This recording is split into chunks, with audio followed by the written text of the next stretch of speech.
Phil. Mr. Reynolds, if I could just ask a question. Phil. On the topic of climate change, you've stated several times in recent months that Australia's contribution to global emissions cannot be blamed for the climate change that's driving this crisis.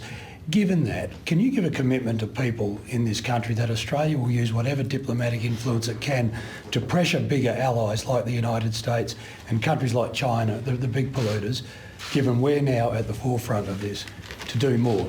I mean, can you use your relationship with Donald Trump, for example, as fruitless as it may be, to pressure him to rejoin Paris, given your own country is now, at the forefront of the effects of climate change?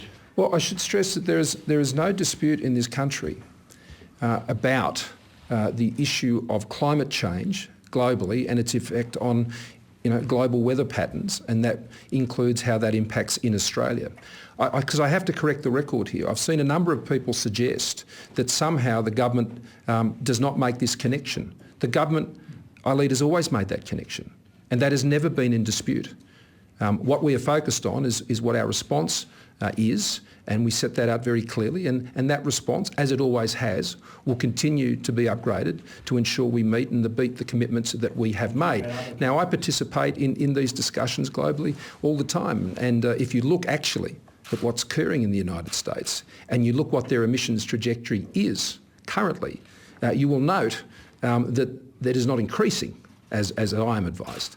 And whether that's done and it is achieved in isolation and as an individual country, or how they choose to engage in international agreements, is ultimately a matter for sovereign governments to determine.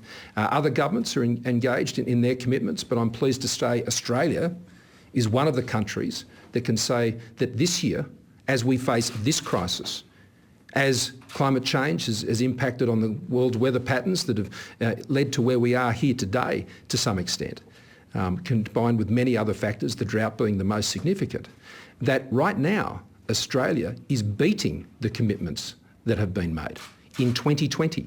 And there are very few countries that can make that claim. So in terms of our response, particularly what we've been able to do, which means our emissions per year are 50 million tonnes less on average each year than when we first came to government.